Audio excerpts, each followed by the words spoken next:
편안한 오후 보내고 계십니까? 뉴스와이드 이상훈입니다. 인구 감소를 걱정해야 하는 게 어느덧 우리의 현실이 됐는데요. 그런데요, 요즘 지방자치단체와 연구기관이 내놓고 있는 저출산 정책 그리고 조언에 많은 분들이 기가 막히다는 반응입니다. 실소를 유발하고 있는 이 상황 짚어보겠습니다. 자, 그리고요, 이원석 검찰총장이 김건희 여사 명품백 논란 수사 관련해 법 앞에 예외도 성역도 없다 이렇게 밝혔는데요. 그러자 검찰 소환을 지금 시사한 것 아니냐 이런 해석이 나오고 있습니다. 자, 이런 이슈들과 함께 저는 1분 뒤에 돌아오겠습니다.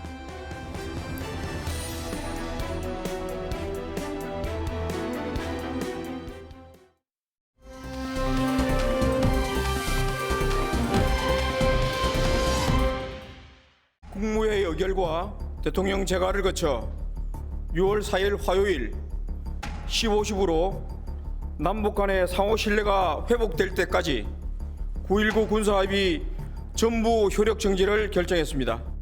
9.19 군사 합의가 우리 군의 대비 태세에 많은 문제점을 초래하고 있다고 평가했습니다.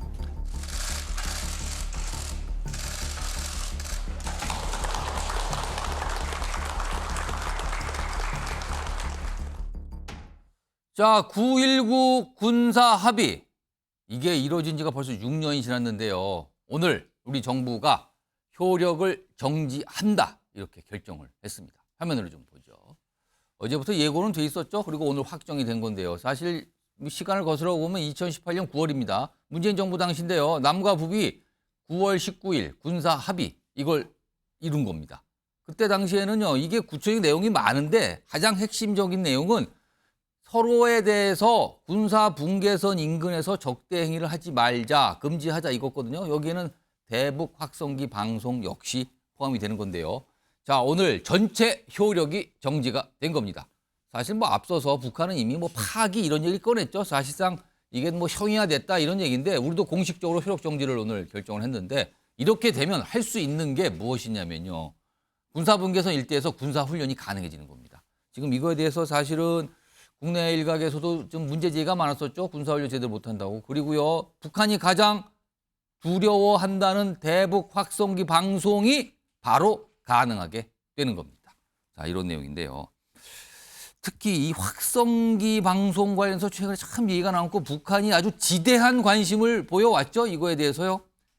오늘 그리고 어제 이와 관련된 얘기들이 좀 나왔습니다. 들어보겠습니다. 고정식 확성기는 전원을 연결해야 되고 고정을 시키는 작업이 몇 시간에서 며칠 정도 소요됩니다. 기동형 확성기는 바로 작전을 시행할 수 있습니다. 방송의 내용에 대해서는 제가 구체적으로 알지 못하고요. 그러한 가장 효과적인 주제와 단어들을 사용해서 방송을 하지 않을까 싶습니다. 제일 두려워하는 건 대북 확성기 방송 재개입니다. 북한 군인들이 다른 지역에 있는 군인들보다 복지 상황이 최대 열악합니다. 그들은 별로 읽을 신문이나 이런 정보의 결핍을 항상 느끼고 있는데 여기에 매일과 같이 그들이 귀에 우리 방송이 들어간다면 그야말로 북한 군기가 무너지고 방송을 듣던 군인들이 어떤 생각을 할까? 이것이 제일 불안한 요소인 거죠. 태영호 전 의원이 뭐 MBN에 아주 상세하게 그 효과에 대해서 뭐 설명해 주셨는데 일단 할 수 있는 방법은 열려 있습니다. 지금요. 대북 확성기 북한이 가장 걱정하는 이건데 자 일단 최수영 시사평론가 오늘 나와 계시고요. 박창환 장한대 특임 교수 두 분 나와 계신데요. 두 분께 똑같은 의견을 제가 좀 여쭤보겠습니다. 최수영 평론가께서 판단하시기에 지금 요쯤 됐으면 대북 확성기 방송 이거 즉각 재개할 필요가 있다 없다 어떻게 판단하십니까? 저는 있다고 봅니다. 왜냐하면 우리가 강력하게 대응하겠다고 얘기한 지 5시간 만에 북한의 반응이 왔거든요. 예. 근데 우리가 최소한 이런 부분에 대해서는 그 뭔가 할 수 있다라는 걸 보여주는 저는 그 단계가 필요하다고 보는데 고정식은 제가 보기에 조금 뭐 메리트를 걸린다는데 이동식은 길만 있으면 됩니다. 그래서 예. 저는 작게라도 우리가 한다라는 모습을 보여주고 계속적으로 지속할지 여부는 그건 먼저 당국의 판단에 맡기더라도 최소한 우리가 이걸 할 수 있다라는 역량을 보여주고 그다음에 해야 되겠다는 우리 의지를 보여줬을 때 북한도 정말 대한민국이 이렇게 우리가 반응하는구나를 느낄 수 있어서 예. 저는 이걸 지속하느냐 여부는 조금 나중에 부분을 놓고 보더라도 일단 이동식 하나 정도를 가지고 북한의 상징적인 보는 곳에서 예. 한번 좀 시연해 봤을 때 북한이 느끼는 또 긴장감이라든가 예. 위기감이 또 있을 수 있기 때문에 과도하게 자극하지 않은 선에서 저는 이동식 정도는 한번 시연할 필요가 있다. 그러면은 당장 재개하지만 제한적이고 일정 기간만 한다 이 뜻입니까? 그렇죠. 그렇게 해서라도 우리의 의지를 표명할 필요는 있다라고 예. 저는 생각합니다. 박찬 교수님께서는 지금 대북 확성기 방송 재개 지금 최세용 평론가는 지금 바로 할 필요가 좀 있어 보인다고 말씀하셨는데 어떻게 판단하십니까? 그 우려되는 부분이 있죠. 물론 북한의 도발에 우리가 맞대응을 해야 된다. 이거는 뭐 당연한 얘기입니다. 예. 북한이 도발했는데 우리가 맞고만 있을 수는 없어요. 다만 우리가 쓰레기 풍선에 맞았어요 지금. 그렇죠. 쓰레기 풍선에 맞은 것은 예. 어떻게 보면 이제 심리적 도발이지 않습니까? 물론 그걸로 인해서 차량이라든지 또 GPS 관련해서 예. 교란으로 인해서 우리 서해안의 어민들이 피해를 보긴 했지만 다른 북한의 어떤 군사적인 도발과는 궤를 달리하거든요. 근데 우리가 직접적으로 북한에 타격을 줄 수 있는 예. 비군사적 카드가 사실은 대북 확성기가 유일합니다. 가지고 있는 패가 이거 하나밖에 없어요. 실질적으로 예. 북한이 두려워하고 또 안 했으면 좋겠고 예. 되게 싫어하는 게 대북 확성기 방송인데 예. 물론 뭐 제한적이고 한시적으로 뭐 운영한다 그러면은 저는 뭐 효율적으로는 한번 생각해 볼 만한 문제라고 봅니다. 예. 다만 이것이 이제 소위 고정 장치로 인해서 무기한 또는 그 내용에 있어서 북한을 자극하는 그런 내용들이 들어갈 경우에 예. 배보다 배꼽이 될 수 있다. 아. 즉 저강도 도발에 대해서 우리도 예. 딱 그 정도만큼의 대응을 해야 되는데 예. 이 도발이 자칫 또 더 큰 도발. 우리가 사실 그 풍선에 뭐가 들어있는지 어떻게 합니까? 이번에는 오물이지만 그렇습니다. 다음에는 뭐가 올지 모르는 상황인데 이런 상황에서 오히려 좀 감정적인 서로의 그런 그 자극들만 이루어지는 거 아닐까 이런 우려가 드는 건 사실인 거죠. 그렇다면은 박찬 교수님께서는 대북 확성기 방송을 우리가 할 수 있다. 준비는 다 갖췄다. 그러나 약간 하지는 않고 준비만 하는 게 그 정도가 맞다 이렇게 판단하시는 그렇죠. 또 건가요? 내용에 있어서도 예.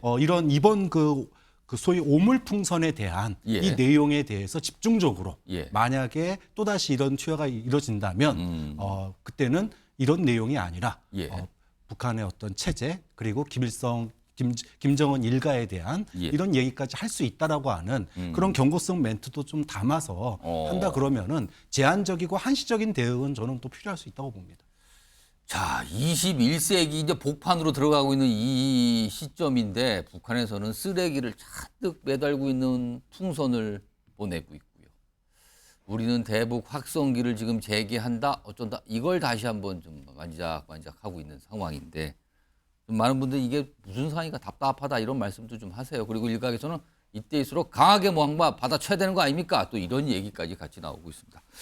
이런 상황에서요. 신지호 전 의원이죠. 굉장히 좀 귀를 잡는 또는 흥미롭다고 할까요? 그런 얘기를 좀 꺼내놨는데 일단 들어보겠습니다. 조선중앙텔레비전에 김정은이 뭐 엄숙하게 뭔가를 얘기하고 있는 이런 화면이 흘러나오는데 그거를 해킹을 해버려갖고 네. 화면을 정지시켜버리고 못 나오게 해버리고 거기다가 케이팝을 틀어버린다. 이런 게 가능합니까? 가능하지 않습니까? 예. 제가 그걸 물어봤거든요. 네. 가능하답니다. 우리는 예. 북한보다도 훨씬 유력적인 대응 수단을 갖고 있기 때문에 예. 한마디로 쫄 필요가 없습니다. 최수영 평론가. 그러니까 북한의 조선중앙TV를 해킹해서 우리가 원하는 걸 틀어버릴 수 있다. 이게 가능하다고 얘기했는데 들어보셨습니까? 아니, 이런 저도 방식에 대해서? 저 처음입니다. 근데 오. 만일 이게 가능하다 그러면은 예. 사실상 북한의 선전전을 우리가 다 무력화시킬 수 있는 거거든요. 그렇게 되죠. 이걸 우리 마음대로 실제로 그 김정은 북한의 최고 존엄이라는 김정은이 무엇을 하든지 간에 우리가 그 시간에 우리가 원하는 것을 틀 수 있다라면은 이거는 사실은 심리전의 끝판왕이고 그다음에 예. 실제로는 우리가 그 선전전에서 북한의 뭐 압도적 우위를 점하고 있다는 얘기인데 예. 이게 뭐 신지호 전 의원의 말대로 국정원의 고위 간부가 얘기를 했는지 아니면 확인이 된 얘기인지 모르겠습니다만 가능하다고 얘기를 했는데요. 정말 이렇다면 저는 그 북한은 사실상 뭐 그 북한이 우리에게 도발할 수 있는 모든 것에 대해서 우리는 다 무력화시킬 수 있는 우위에 서 쓴다는 얘기이기 때문에 예. 생각해 보십시오. 김정은이 담화를 발표하는데 거기 갑자기 우리 케이팝이 나오고 우리 그 아이돌이 공연하는 게 나온다 그러면은 영화에서나 좀 나왔던 장면 아닙니까 이거는? 저는 그래서 이건 조금 좀 자신감을 북돋기 위한 어떤 붕업 차원의 발언일 수도 있다고 보는데 아마 또 설령한다고 해도 이거는 아마 아주 국가 기밀상으로 돼 있기 때문에 이 부분을 신재호 의원이 얘기한 거는 좀 아마 우리 사기 진작 차원, 내부 붕업 차원이 아닌가 저는 이렇게 생각이 듭니다. 박정희 교수님 이게 진짜 무슨 그런 극비의 기술이 있는 건지 어떤지 모르겠는데. 그러니까 기술은 있을 수 있다고 봅니다. 근데 다만 우리가 만약에 북한의 그런 그 해킹을 통해서 조롱성 그런 내용들을 만약에 올린다고 쳤을 예. 때 그럼 북한은 가만히 있겠느냐라는 겁니다. 사실 북한의 해킹 능력이 상당한 수준에 올라와 있는 걸로 알고 있습니다. 그렇습니다. 과거에 우리가 디도스 공격을 받은 사례도 꽤 많습니다. 자, 만약에 우리가 북한에 그런 해킹 시도를 했다. 그러면 북한이 우리의 지금 우리가 북한의 그 소위 예. 말해서 인터넷이라든지 SNS 보급률보다 우리가 지금 전자화돼 있고 전산화돼 있는 게 훨씬 많아요. 그렇습니다. 그러면 북한의 해킹에 의해서 예를 들어 우리가 뭐 예를 들어 금융 거래라든지 이런 것들이 해킹을 당한다 그러면은 큰일 날 일이네요. 배보다 배꼽이 더 큰 거예요. 할 줄 몰라서 능력이 없어서가 아니라 예. 북한의 도발을 우리가 어떻게 잘 관리할 것인가. 예. 자, 목줄 없는 개가 돌아다닙니다. 그러면은 목줄 없는 개가 돌아다닌다고 거기다 돌 던지면은 당장 피해는 누가 봅니까? 주변에 있는 약한 사람들이 당하는 거거든요. 자, 그랬을 때 우리가 그것에 대한 관리를 해야 되는 거지. 예. 화난다고 거기다가 돌 던지면 예. 소위 미친 개한테 돌 던져봤자 우리가 무슨 영화를 얻겠습니까? 아무튼 굉장히 진짜 이런 기술이 가능한 건지 아닌지 모르지만 아무튼 뭐 굉장히 좀 귀를 잡는 내용을 얘기해서 좀 소개해드렸고요. 이런 가운데 지금 탈북민 단체가 뭔가를 좀 준비한다고 하고 있죠. 그리고 북한에 경고도 해놨어요. 화면을 좀 보겠습니다. 종종 북한에 이른바 이제 풍선을 보냈어요. 대북 풍선이죠. 북한으로 가는. 근데 여기에 오는 6일부터 한국의 드라마 그리고 가수 임영웅 씨의 노래가 담긴 USB 5,000개 그리고 대북 전당 20만 장을 북한으로 보낼 것이다. 그리고 최근에 있었던 북한의 이 오물풍선 살포에 대해서 김정은 사과하면 잠정 중단을 고려하겠다. 이렇게 경고까지 붙여놨습니다. 자, 그런데요. 이 오물풍선 지금 2차례 살포했잖아요. 거의 한 1,000개 정도가 날아왔는데 지난 주말도 그렇고 전국에서 뭐 공무원 군인들이 이거를 수습하냐고 아주 큰 고생들을 했어요. 그런데 이와 관련해서요. 여야가 완전히 시각이 다릅니다. 그 내용도 좀 들어보겠습니다.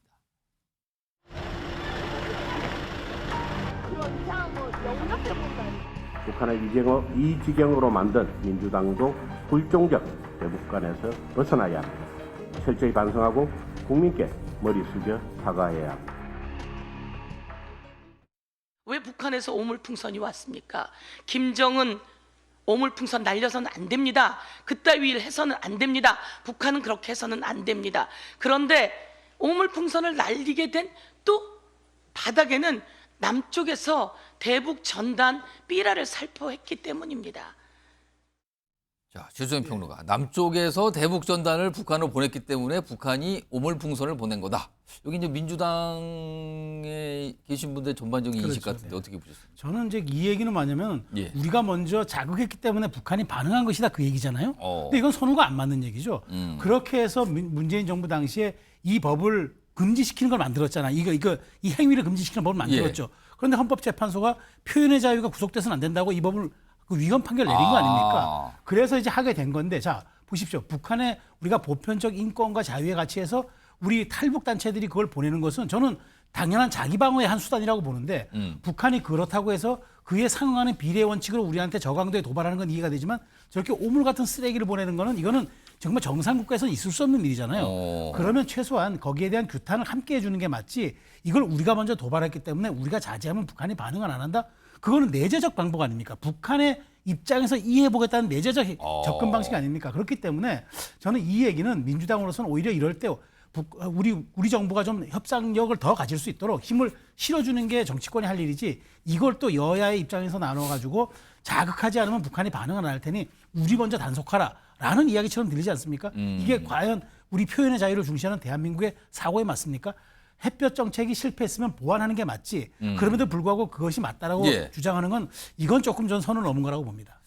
박찬 교수님은 어떻게 들으셨습니까? 그러니까 표현의 자유 때문에 대북 전단 금지법이 이제 작년에 위헌 판결을 받았기 때문에 뭔가 이제 다른 수단이 필요하다고 저는 생각을 합니다. 그러니까 물론 표현의 자유도 지켜져야 되지만 특히 접경 지역을 중심으로 해서 우리 국민의 생명과 안전도 또 국가가 지켜줘야 될 의무가 있는 거예요. 예. 저는 대북 단체가 이 대북 전단을 갖다가 살포하는 게 예. 사실은 이제 후원금을 모집하기 위한 보여주기식 행보도 있거든요. 좀 이런 측면들에 있어서 대북 단체도 예. 탈북 단체도 이제는 조금 더 뭐랄까 좀 한 단계 높은 그런 어떤 그 운동 방식을 좀 채택할 필요가 있다고 봅니다. 그러니까 계속 보여주기식의 어떤 대북 전단뿐만이 아니라 예. 좀 다른 예를 들어 북한의 인권 문제를 둘러싼 뭐 예를 들어 인터넷이라든지 유튜브라든지 이런 내용들 그리고 북한은 지금 사실 우리가 휴민트가 다 없어진 상태예요. 그럼 북한의 어떤 그 내부 정보들을 갖다가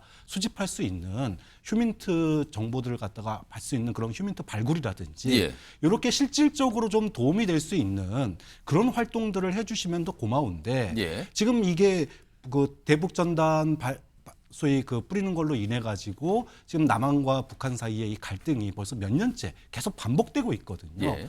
그러니까 표현의 자유도 좋지만 우리 국민의 안전을 생각한다면 대북 단체, 탈북 단체들의 어떤 행보도 좀 더 온라인화되고 SNS에 되고 그리고 우리 정부에 우리 예. 국민들에게 실질적 도움이 될 수 있고 북한의 인권이 더 나아질 수 있는 그런 행보들로 조금 더 진화할 필요가 있지 않나 생각이 듭니다. 자, 북한이 살포했던 두 차례 걸쳐서 보냈던 이 오물, 이 쓰레기 풍선 1000개 정도 됐거든요. 곳곳에서 전국 곳곳에서 다 낙하했고요. 곳곳에서 또 피해가 발생을 했는데요. 화면 좀 보겠습니다. 자, 그럼 피해가 발생하신 분 지금 저 사진 보시면 많이 보셨을 거예요. 자동차 앞 유리가 다 깨졌어요. 글로 떨어져 갔고요. 자, 그럼 피해가 나왔는데 이거 어떡합니까? 지금 대통령실에서는 피해 보상안 마련 지시했고요. 정부에서는 대책을 논의하고 있고요. 그다음에 여당인 국민의힘에서는 요거 관련 법을 좀 개정해서 법적 근거, 피해 보상의 법적 근거를 좀 말해야 된다. 뭐 이런 얘기가 지금 나오고 있는 상황인데 문제는요. 지금은 법상으로 법적으로 근거가 없어요. 딱히. 안지성 변호사 나와 계신데요.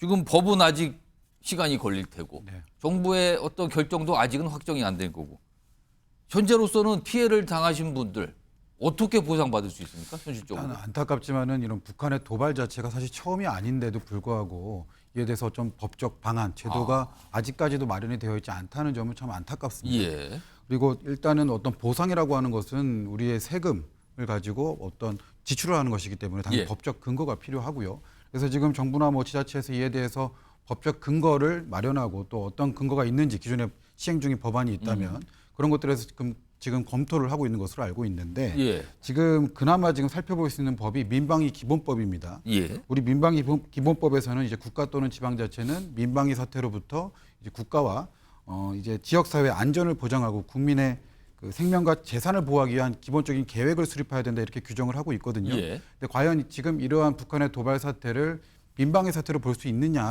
그런 부분에 대해서 지금 아직은 법적인 장치가 마련이 되어 있지 않은 그런 것으로 걸 보입니다. 지금까지 한 번도 해석을 해본 기회가 없었던 건가요? 그렇죠. 그러면은? 예, 이게 사실 흔히들 민방위 사태라고 하면은 전시 사태라든가 이에 준하는 사태, 또 아니면은 통합 방위 상태 등을 이야기를 하거든요. 예. 근데 지금 하나 지금 사무 규정에서 있는 것이 이제 재난안전관리기본법에서 말하는 재난 사태. 이거를 또 행정안전 행안부 장관이 또 지정을 할 수가 있습니다. 재난인가 이것이? 예. 그래서 재난까지는 아니더라도 이에 준하는 사태로 볼 수 있을지에 대해서 지금 조금 뭐 법적인 좀 해석이 갈리고 있는 부분인데 예. 이에 대해서 좀 적극적인 입법이 필요하지 않나 하는 생각이 듭니다. 자칫 지금요, 뭐 단순히 약간 기물 파괴 정도 수준이지만 더 큰 피해가 발생했을 때 현실적으로 북한을 상대로 뭐 소송을 할 수도 없는 거 아닙니까? 그렇죠. 방법이 없는 거 아닙니까? 현실적으로 지금? 맞습니다. 일단은 그렇기 때문에 선제적으로 국가가 이러한 피해가 예상이 지금 되고 있고 또 반복이 될 예정이 있기 때문에 예. 국민들이 이로 인해서 피해를 보지 않도록 또 만약 피해를 봤다면 충분한 보상이 이루어지도록 제도가 미리 정비가 돼야 됩니다. 다만 그 피해 배상 범위에 있어 보상 범위에 있어서는 사실은 아까 말씀하셨지만 뭐 GPS 교란으로 인한 어민의 피해까지도 포함할지 그 피해를 포함한다면 어떠한 기준을 가지고 또 적용을 할지 피해긴 피해인데 예. 과연 보상을 해줘야 되는 피해인 건지. 그렇죠. 그런 범위에 대해서는 사실 보상 범위와 보상 한도에 대해서는 보다 좀 구체적인 논의가 필요할 것으로 보입니다. 이참에 왜냐하면 북한이 그냥 이걸로 그칠 것 같지 않거든요. 그렇다면 앞으로 뭔가 다른 일이 있을 것 같은데 그때를 대비해서라도 이거는 정부가 최소한 어떤 지침 규정이라도 좀 마련을 해야 되는 거 아닌가 이런 생각이 좀 듭니다. 자, 다음 주제는요. 지금 이혼 소송 얘기 지금도 뭐 많이 하시는데요. 오늘도 여기 SK그룹과 관련된 여러 가지 반응 모습들이 좀 있었어요. 이 주제로 좀 넘어가 보는데요. 영상으로 먼저 소개해드립니다.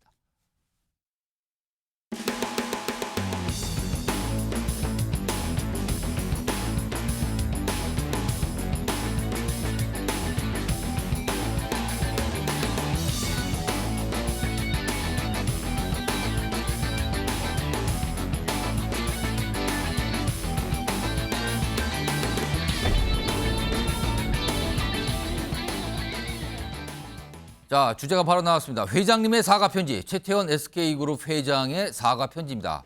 뭐 어제는 이 회사에서 긴급 회의를 소집해서 여러 가지 대책을 논의하는데 그 과정에서 나온 얘기를 전해드렸는데 SK그룹 직원들에게 사내 전산망을 통해서 편지를 띄웠다고 합니다. 그럼 그 내용을 좀 볼까요? 이런 내용입니다.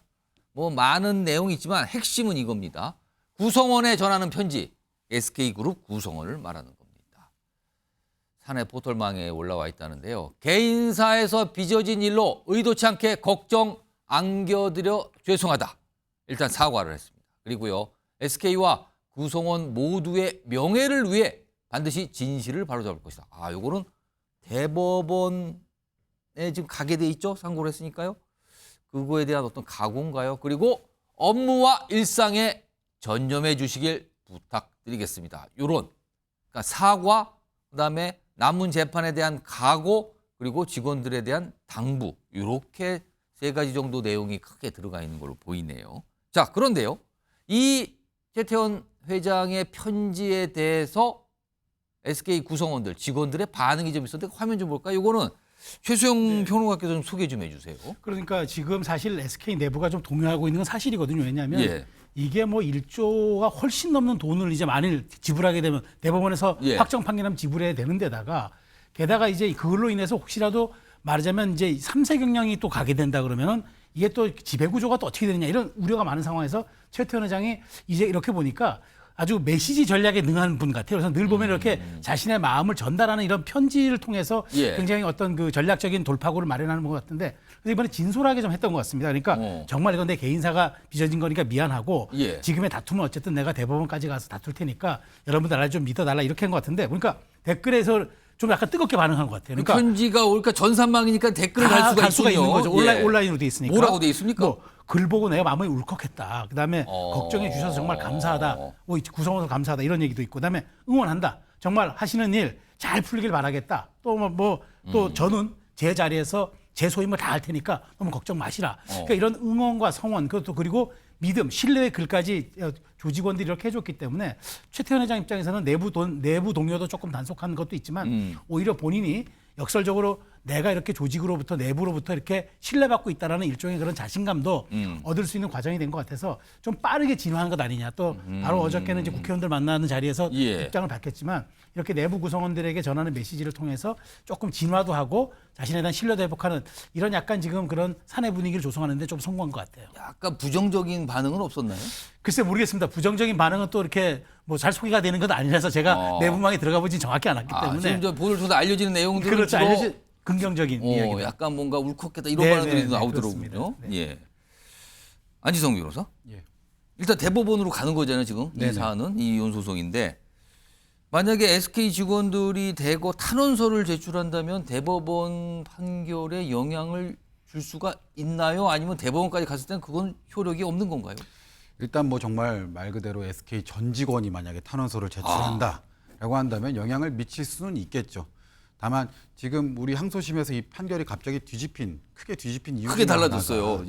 지금 이 재산 분할의 대상이 되는 재산에 그 최태원 회장의 SK 주식을 포함시켰다라는 것이거든요.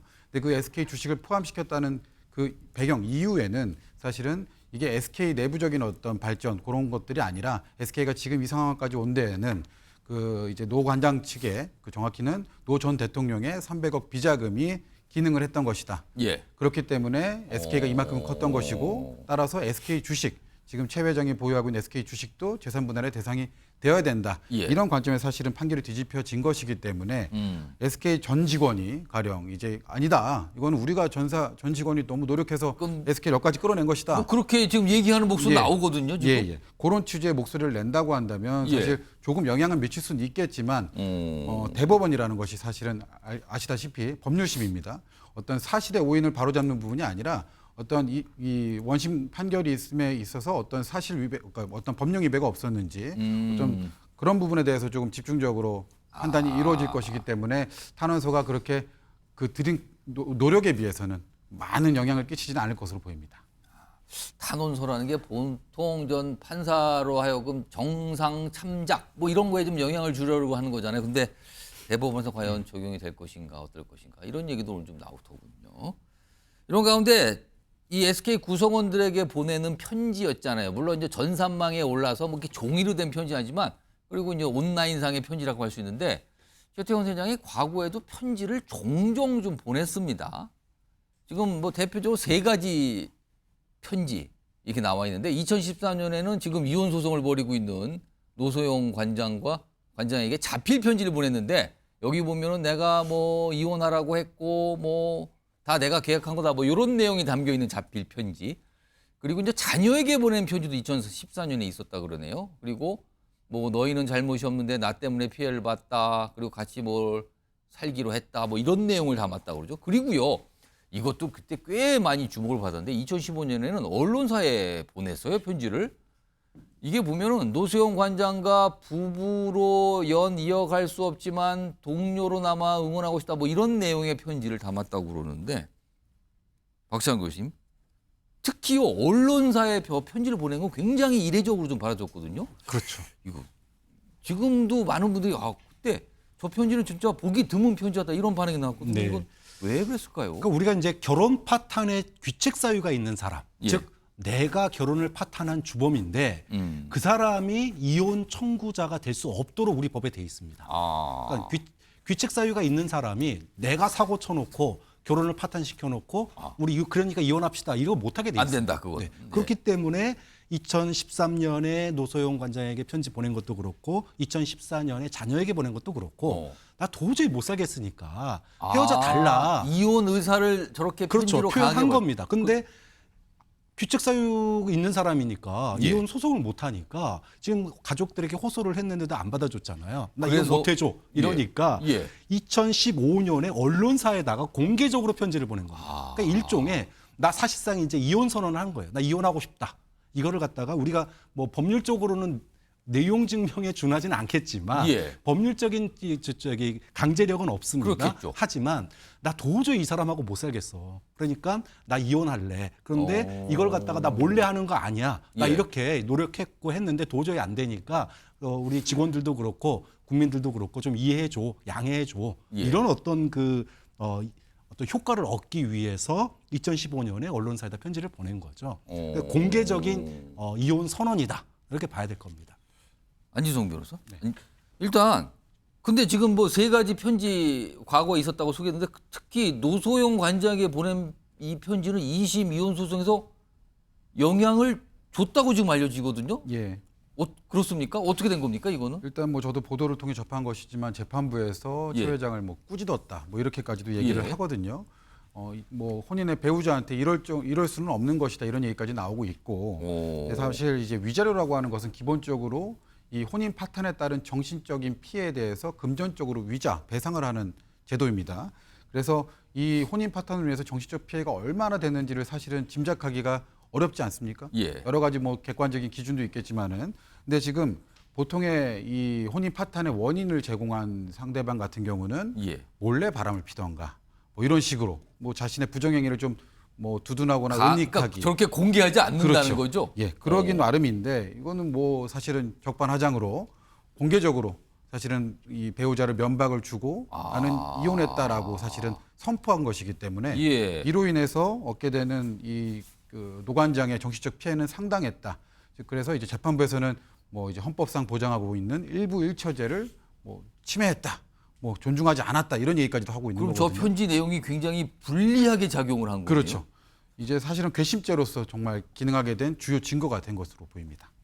예, 최수영 평론가. 저는 근데 이제 이 편지가 이제 아직 지금에 와서는 세월이 예. 흘러서 이제 9년이나 세월이 흘러서 불리하게 작용했지만 실제 저도 메시지를 연구하는 사람 입장에서 봤을 때 예. 이게 굉장히 유효한 전략이었어요. 왜냐하면 세 가지 측면에서 유효하다고요? 네, 예. 그때는 첫 번째가 뭐냐면 이게 반성문 형식으로 썼습니다. 말하자면 솔직하게 자기 반성의 형식으로 보면은 편지가 다 있어요. 이 얘기 뭐냐면은 내가 이 부분을 책임지고 가겠다는 진솔한 자기 반성을 통해서 여론에서 우위를 점하겠다는 것과 예. 두 번째 어차피 노 관장이 자꾸 이혼을 반대하니까 차라리 이것을 내가 공론화시켜서 대중의 여론을 판단 한번 받아보겠다. 예. 그게 두 번째였고 세 번째가 뭐냐면 혹시라도 이걸 누가 언론이 먼저 취재해버리잖아요.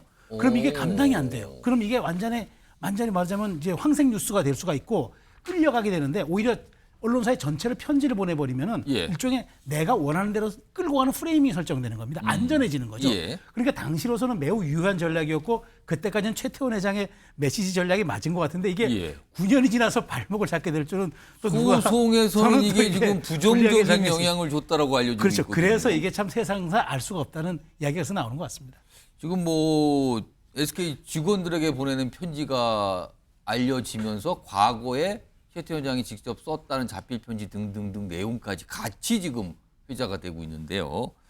어제 최태원 회장 이런 여러 가지 뭐 모습 요걸 이 가운데 어제 국회의원 환영 리셉션 뭐 이런 제목이 붙은 행사를 주관 뭐랄까요 좀 뭐 주도했다고 할까요 이런 모습이 있었는데 확인해 보겠습니다. 녹록지 않은 경제 여건에서 22대 국회가 출범하여 그 어느 때보다 어깨가 무거우시겠지만 뒤집어 생각하면 위기 가운데 기회가 있듯이 의원님들과 경제인들이 함께 더 자주 소통하고 고민해 나갔으면 좋겠습니다. 자, 이번 세기의 이혼 소송이라고 불리는 이 2심 판결 결과가 나온 뒤에 많은 얘기가 있었지만 그중에서 가장 뭔가 재계 그리고 주식시장도 굉장히 관심 있게 보는 게 승계구도입니다. 승계구도. SK그룹의 승계. 지금 최태원 회장은 2대째거든요. 그렇다면 3세로 내려가는 상황과 지금 이 소송이 무슨 관련이 있는 거 아니냐. 이런 얘기가 끊임없이 나옵니다. 자, 화면 좀 볼까요? 왜 그런가 하면요. 이런 얘기가 나오네요. 지금요. 제목이 세기의 이혼, SK 후계 구도의 변수일까? 물음표가 찍혀 있는데요. 지금 최태원 회장이 가운데 있고 지금 이혼 소송을 벌이고 있는 노수영 관장 그리고 지금 동거인으로 알려지고 있는 김희영 이사장이 있잖아요. 그럼 만약에 이혼이 확정이 된다면 결혼을 할, 그 재혼이라고 하겠죠. 이거 할 가능성이 있거든요. 자, 그렇다면 지금 그 사이에 자녀들이 있는데 이게 일단 숫자만 좀 딱 한눈에 보세요. 최태원 회장과 노수영 관장 사이에 3자녀가 있는데 만약에 상속이 된다면 1 비율을 갖게 됩니다. 그럼 3이죠, 합해서. 자, 그리고요.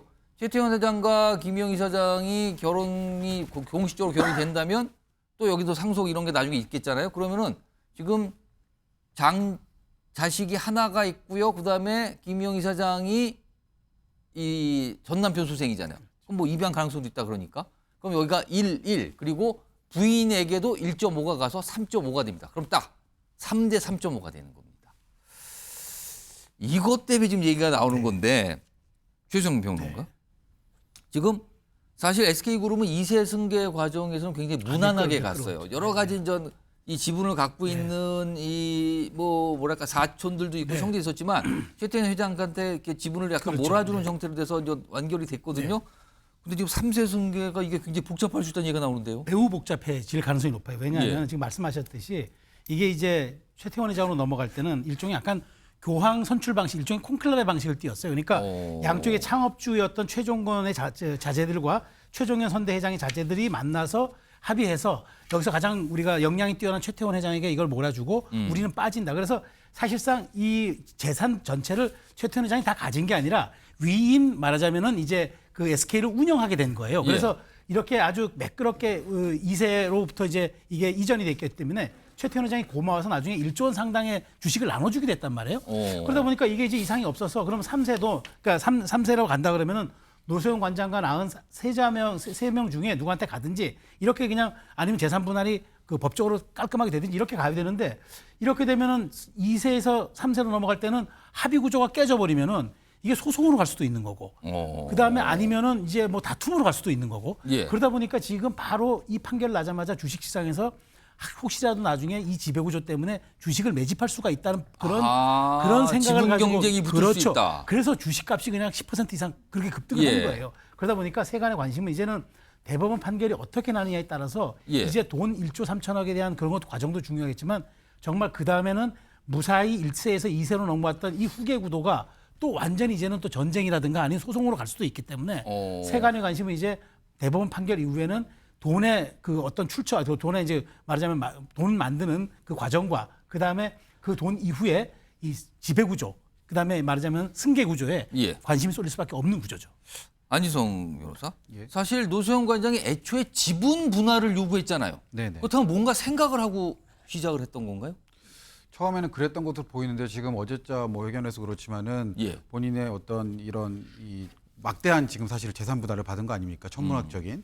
그런에서 좀 상황이 많이 변경이 됐기 때문에 이에 대해서 사실은 나는 뭐 우호적 지분이었다 이런 것은 나의 입장과는 사실 다른 얘기다 이런 식으로 지금 선을 그었거든요. 예. 그렇기 때문에 지금 향후에 일단은 어떻게 좀 추이가 변할지를 좀 지켜는 봐야겠지만 예. 기본적으로는 말씀하신 것처럼 이 천문학적인 재산 분할 액수 요에 이 자금 출처를 어떻게 마련할 것이냐. 이 지금 1조 3천억 만약에 이게 최종 예. 확정된다면 1조 3천억 원이다. 과연 예. 이 돈은 어디에 쓸 것이냐 이것도 지금 관심사거든요. 그렇죠. 지금 일각에서는 그래서 이거를 예. 후계 이제 경영권을 가져오기 위해서 총알로서 쓰려고 가져온 것이 아니냐. 아까 보면 3대 3.5가 나온단 예, 말이에요. 예. 지금 사실은 뭐 최태원 회장의 현재 지금 현금성 자산으로 따지면은 그 금액이 엄청 커 보이지만 SK 전체 또 지분으로 봤을 때는 이 그 금액 자체는 또 엄청난 금액은 아니거든요. 그렇기 때문에 후계에 있어서 이제 자녀들로 하여금 이런 지분들을 확보하기 위한 총알로서 예. 그것을 활용할 것이 아닌가 하는 예측도 지금 나오고 있는 상황입니다. 최선 변호사. 근데 예. 제가 아까 좀 빠뜨린 게 하나 있는데 이런 과정, 그러니까 더 복잡해졌는데, 그러니까 말하자면은 지금 재혼을 해야 이제 법적으로 재혼을 해야 그 자녀들이 이제 등재가 되는 것 아니겠습니까? 지금은 동거인. 지금은 동거인이잖아요. 예. 유사 배우자의 지위잖아요. 예. 그런데 지금 어느 한 보도를 보니까 이미 SK 가계도에 지금 이 말하자면 아직은 혼외자인데 이 딸의 이름이 등재돼 있다는 지금 보도가 최태원 있어요. 회장과 동거인 사이에 아이가 있거든요. 그렇죠. 아이가 예. 있는데 거기서 입양받으니까 이제 그 전 남편과의 소생 말고 예. 그 이름이 지금 SK 박물관처럼 운영되고 있는 SK 그 고택이 하나 있는데 수원에 예. 거기에 이름이 가계도에 등재가 돼 있다는 거예요. 이 얘기 뭐냐면 아직도 법적으로 지금 재혼이 안 된 상황에서도 이미 가계도에 그 이름이 올라왔다는 이유는 앞으로도 이 문제가 대단히 지금 만일 재혼이 됐을 때는 예. 큰 불씨가 될 수도 있고 굉장히 쟁점이 될 수도 있겠다. 이미 벌써 이렇게 그 가계도에 올라와 있다 하면 앞으로 이 부분이 굉장히 좀 말하자면 논란거리가 될 수도 지금 있다는 이제 보도가 나왔다는 소개해 주는데 그게 조금 더 확인이 돼서 만약에 사실이라면은 그렇다면 뭔가 생각을 하고 거기에 그렇죠. 포함을 시켰을 텐데 그렇다면 이게 어떻게 되는 건가 이렇게 가는 더 거네요. 복잡해지는 거죠. 안지성 변호사, 예. 지금 만약에 지금 최수영 변호사가 지금 말씀하신 이 내용, 뭐 네. 가계도에 뭐 들어가 있다 지금 그 자녀가 이거 대법원 판결에서 이거 어떻게 되는 겁니까? 이 상황은 또 영향을 줄 수 있는 상황입니까? 이거는? 예, 지금은 사실 뭐 호적 제도가 없어졌지만 뭐 흔히들 족보라고 얘기하던. 예. 근데 지금 SK가의 어떤 족보 호적에는 지금 올라가 있는 것으로 확인이 되는 것이거든요. 근데 이렇다고 한다는 것은 사실 출생 신고 당시에 최태원 회장이 그 모인 이제 그 이사장과 동행해서 출생 신고를 했다고 지금 생각이 됩니다. 그렇기 때문에 바로 이제 인지가 된 상황이고 그래서 가계도에 올라간 것이 아닌가. 그래서 이렇게 됐을 경우에는 사실은 이 SK 가계구도에 있어서도 상속권이 생기는 것이거든요. 그렇게 되겠네요. 예, 예. 그래서 특별히 뭐 인지 절차라든가 이런 별도의 절차를 거치지 않더라도 이러한 출생 신고로 인해서 자연스럽게 법적으로 당연히 그 권리가 동일하게 생기는 것이기 때문에 예. 현재도 이미 그 분쟁은 그럼 가시화가 되었다라고 보여집니다. 이게 지금 사실은 이게 단순히 무슨 하나의 기업이나 SK그룹이라는 이 위상이 있잖아요, 우리나라에서. 굉장히 많은 사업을 갖고 있는 건데 지금 이게 어떤 개인의 이혼 소송 문제로 지분 구조 얘기가 나오고요. 향후에 뭐 승계 얘기까지 벌써부터 나오고 있는 상황입니다. 자, 이런 상황에서요.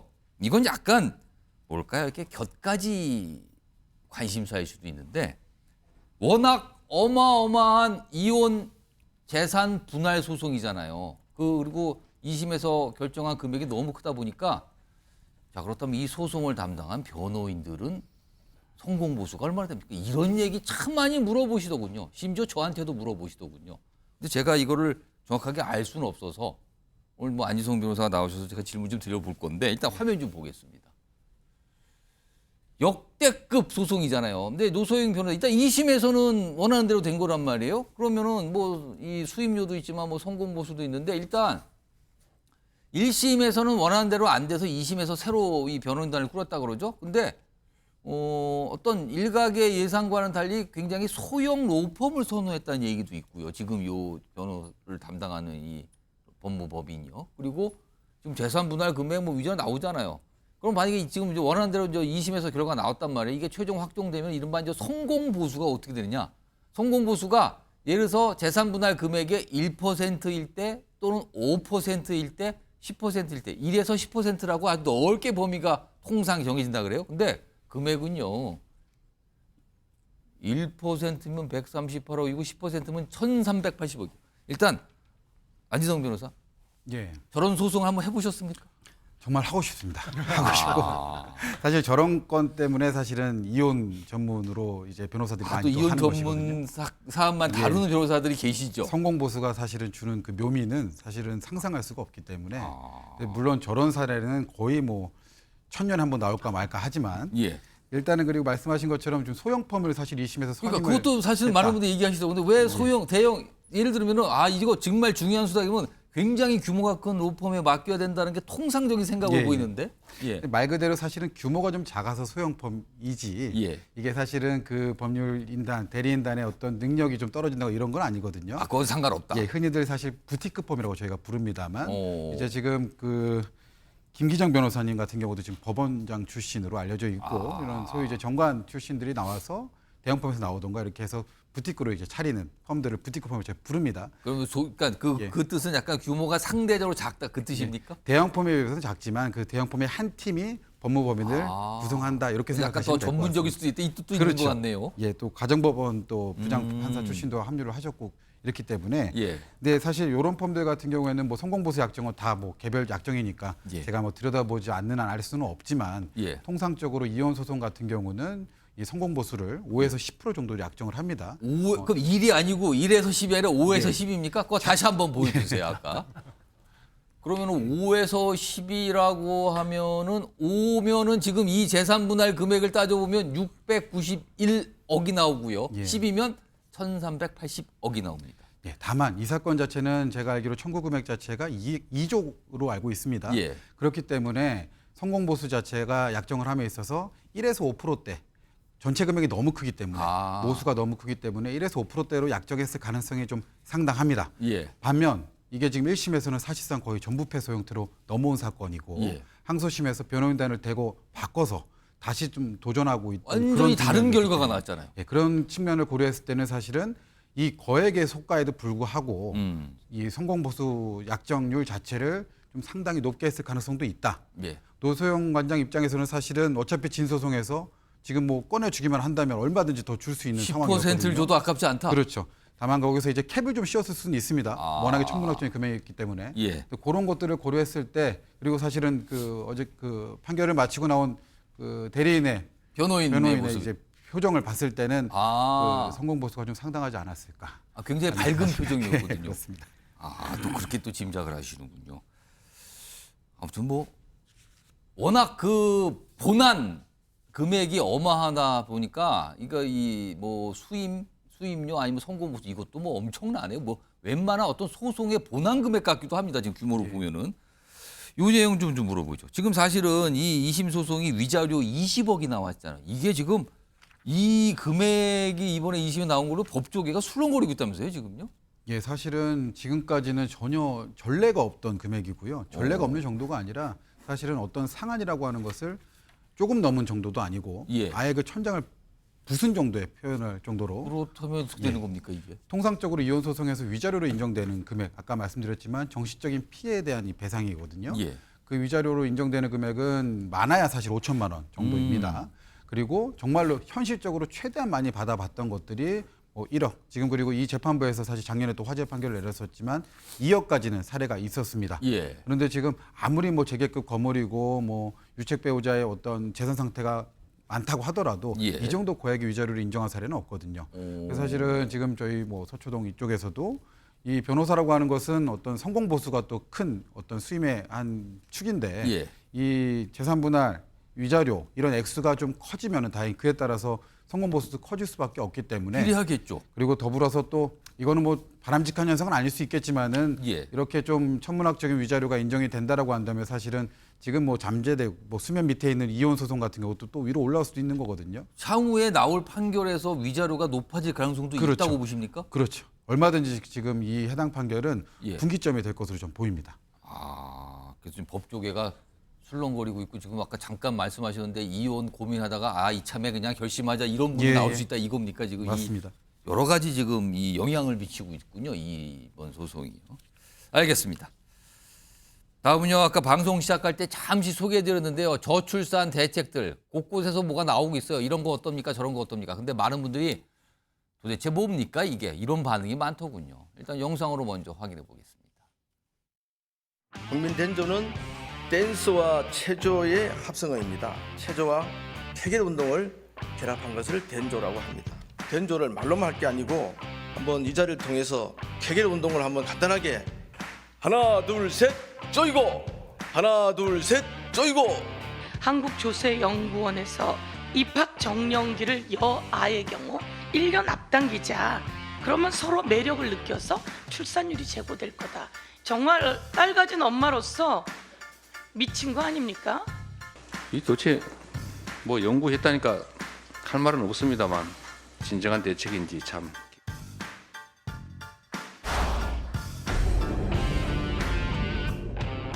자, 제목이 바로 나왔습니다. 이게 저출산 대책이라고 많은 분들이 지금 이런 반문을 하고 계십니다. 몇 가지 최근에 지방자치단체 차원에서 또는 어떤 연구기관에서 이런 재연 이런 걸 했는데 이걸 보고 많은 분들이 뭡니까 이거 도대체 이런 반응이 많던데요. 우선 첫 번째 내용 좀 보겠습니다. 보시면요. 역대급 저출산에 이런 대책까지 나왔다. 일단 이게 한 서울시 의원이 이제 주도적으로 해서 이게 이루어진 건데 출산 장려 댄조요? 댄스 체조의 약자랍니다. 근데 저 뒤에 보시면 뭐 따라해요 써 있고 뭐 쪼이고 이렇게 했고요. 보면 출산 장려 국민 댄조 이렇게 됐잖아요. 댄스 체조. 이게 뭐 케겔 운동하고 체조를 뭐 결합을 한 거란데 이게 행사가 있어요. 저런 운동이었답니다. 저게 저출산하고 무슨 관련이 있는지는 모르겠는데 일단 저 뒤에 현수막이 걸려 있는 거는 저출산을 뭐 이렇게 돼 있어요. 지금 그에 대한 대책으로 지금 뭔가를 내세운 것 같습니다. 이게 하나가 있었고요. 또 하나는요. 이게 한 연구기관, 국책연구기관에서 여학생 1년 조기 입학이 이게 이렇게 하면은 저출산에도 해소에 도움이 된다고 했대요. 남성이 여성보다 발달이 느리니까 여성들은 조금 일찍 학교를 가도 뭐 비슷하다 발달 상태가. 이게 조세재정연구원 보고서에 이런 얘기가 나왔는데 일단 이와 관련된 목소리부터 좀 들어보겠습니다. 국민 댄조가 어떤 면에서는 출생하고 무슨 관계가 있나 이렇게 생각할 수가 있는데 뭐 요즘은 그 난산율도 높잖아요. 아기를 못 낳아서 그래서 병원도 막 다니는 분도 주변에 많이 계시더라고요. 그런 경우에도 이제 이렇게 운동을 많이 하고 이렇게 케겔 운동을 겸해서 하다 보면은 그런 부분이 이제 굉장히 좋아지고 더 건강한 아이를 낳을 수 있고 남녀노소 안 가리고 같이 할 수 있는 운동이라고 생각해서 보고받게 됐습니다. 시에서 내놓은 정책 중에 정관 보건수술 지원 정책 이거 좀 납득하기 어렵고 쪼이고 댄스 캠페인 하자는 이게 국민을 또 인간을 능멸하는 말 아닙니까? 어떻게 이런 소리를 할 수 있죠? 이 국민의힘 서울시 의원이 이게 저출산 대책이랍시고 한 얘기입니다. 어떻게 이런 생각을 할 수 있는지 참 기가 막힙니다. 박찬원 교수님. 일단 아까 이거 뭐 댄조라고 부르는 거 있었어요. 네. 아니 뭐 그 운동이 몸에는 도움이 되겠죠. 건강에는. 그런데 이게 저출산과 연관이 있다? 이거 쉽게 납득은 안 가는데요. 이거는요. 그러니까 이제 우리가 이제 저출산 그런데 예. 임신과 출산의 의지가 있어야 그것도 효과를 발휘하는 거 아니겠습니까? 그 전제는 그겁니다. 그렇죠. 근데 임신과 출산의 의지는 있지만 예. 이제 소위 말해서 고령화가 돼서 예. 중년 부부들이 아이는 갖고 싶은데 예. 불임 부부들에게는 이게 조금 언발의 오줌식으로 효과가 있을지 모르겠습니다. 아. 그런데 지금 저출산의 핵심은요. 제가 최근에 1학년들 교양 수업을 몇 년째 하고 있었는데 예. 학생들 대상으로 조사를 해봤어요. 결혼할 의지가 있느냐, 결혼할 의사가 있느냐. 10명 중에 7명이 예. 아니 교수님 혼자 살기도 벅찬데 무슨 결혼이에요. 결혼 안 하겠다라는 비율이 70%가 넘습니다. 그런데 결혼, 출산, 임신에 대해서 아예 생각이 없는데 이 운동이 무슨 저출산 효과 대책이 되겠습니까? 저 국민 땡조를 한들. 아니 결혼을 안 하고 임신을 안 하고 예. 출산할 의지가 없어요 지금 20대가. 그런데 케겔 운동 시키면 무슨 효과가 있겠냐라는 거죠. 답답할 뿐입니다. 아니 분명히 저희 건강에 도움이 될 것 같긴 한데 저기에 왜 출산 장려라는 명분을 붙였는지 모르겠습니다. 그래서 지금 여러 가지 뒷말이 나오는 건데 그리고요 최수영 평론가 네. 여학생 1년 조기 입학. 네. 이건 연구소에서 어떤 보고서 형태에서 약간 조언으로 나온 건데 이것도 논란이군요. 그러니까 아니 이게 한국조세재정연구원이면 국책연구기관이에요. 예. 국책연구기관은 정부 지원을 받아가지고 이제 하는 공식기관이라는 얘기인데 여기 아무리 이제 그 연구원 개인의 의견이라고 하지만 아니 남아의 발달 속도가 느려서 여아가 일찍 가서 나중에 매력도를 높여서 결혼을 시키면 된다? 남자가 늦는다는 일단 편견이 있죠. 여성을 그럼 출산의 도구로 하면 뭡니까? 여성의 교육권은 없나요? 출산의 도구로 하면 보는 이런 편협한 시각에다가 게다가 저는 여기에서는 개인의 희생을 강요하는 거예요. 이게 출산만 된다면 뭐든 희생해도 된다. 너희들은 모두 다 희생해도 돼. 이렇게 만능주의로 빠지면 안 되기 때문에 저는 국책연구기관이면 보다 더 과학적이고 근거도 여기 또 근거도 없어요. 남녀 사이 매력도가 올라간다는 근거도 없어요. 그렇다면 도대체 이 연구는 왜 했고 이걸 또 국책연구기관은 왜 발표했고 저출생을 극복하자는 취지는 매우 좋으나 예. 그럼에도 불구하고 보편 타당하고 국민들의 눈높이에 맞고 공감이 될 때 비로소 정책이 빛을 발하는 거 아닙니까? 참 저는 저렇게 말하자면 시류에 편승하는 저런 아주 자극적인 내용들 저는 좀 반드시 반성해야 된다고 봅니다. 워낙 저출산 문제가 심각하니까 뭐 온갖 아이디어를 짜내는 차원에서 그렇다고 이해할 수도 있는데 많은 분들은 아니 이거 좀 황당한 거 아닙니까? 어떻게 이런 내용이 나옵니까? 이런 반응이 많아요. 근데 더 있습니다 지금요. 다음 보겠습니다. 이건 뭡니까? 일단 서울시가 있고요. 하나는 대구시네요. 서울시는 이게 정관보건지원금 1억 원 편성했답니다. 인당 최대 100만 원. 그러니까 수술 받으신 분은 다시 보건 수술이 있잖아요. 이거를 지원해 주겠다는 거. 그리고 여기 보면 대구는요. 이게 뭡니까? 뭐가 선착순 무료 배포인데 정자 진단기 무료 배포랍니다. 대구 남성 4천 명에게 1억 9천, 한 2억 가까이 들었네요. 안지성 변호사, 예. 혹시 저런 정책 보시면은 나도 아이를 좀 가질 생각이 든다 이런 생각 드십니까? 일단은 정관 수술을 했다는 것 자체가 강한 의지, 결단으로 제가 한 건데 그거를 저 돈 받자고 다시 또 복구시킨다는 건 예. 엄두가 안 날 것 같고요. 이 지금 일단은 스마트 자가정자 진단기 여기서 예. 사실 이거 대구에서 나온 건데 이거는. 어떤 결과가 나올지 모릅니다. 근데 가령 좋지 않은 결과가 나왔다라고 한다면 사실은 출산에 대한 욕구가 좀 더 사라지는 것이 아닐까 이런 생각도 좀 듭니다.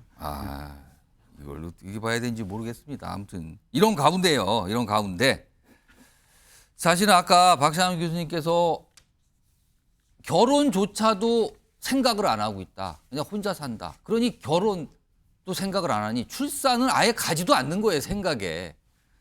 근데 그 원인 중에 하나가 바로 집값이라는 얘기는 그동안 참 많이 나왔는데 화면 좀 보겠습니다.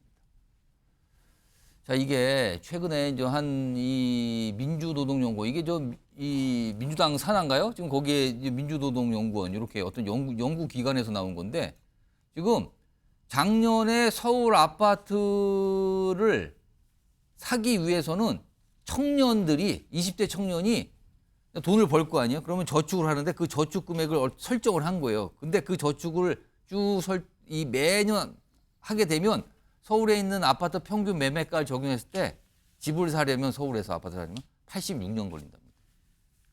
그러면은 20대잖아요, 20대. 그럼 최소한 20살이라고 하겠습니다.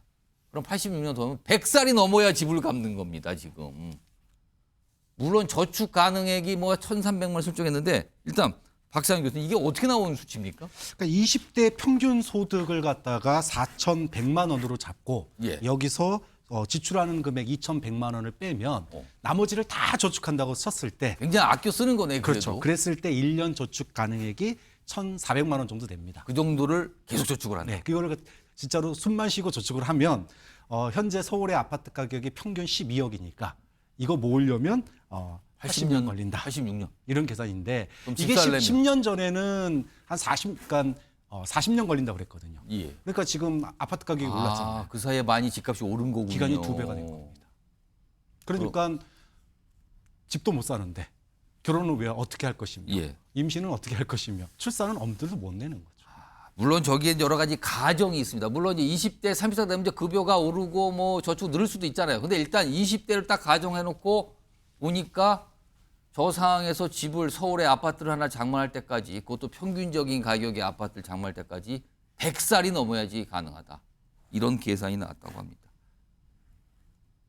아이를 안 낳는 게 많은 이유지만 여기에 큰 이유가 지금 있는 거 아닙니까? 근데 여기에 이유가 있는데 지금 입학을 뭘 빨리 시키고 무슨 운동을 하고 뭘 지원해준다 이 얘기가 나온 겁니다. 많은 분들이 머릿속에 지금 그 집값 등등등 진짜 이유를 갖고 있는데 다른 얘기를 하니까 실소를 금할 수가 없다. 이런 반응이 나온 것 같습니다. 자, 이 주제 이 정도로 마무리하고요. 지금 시각을 보니까요. 오후 6시 16분을 지나고 있습니다. 여러분께서는 MBN 뉴스와이드를 지금 시청하고 계십니다.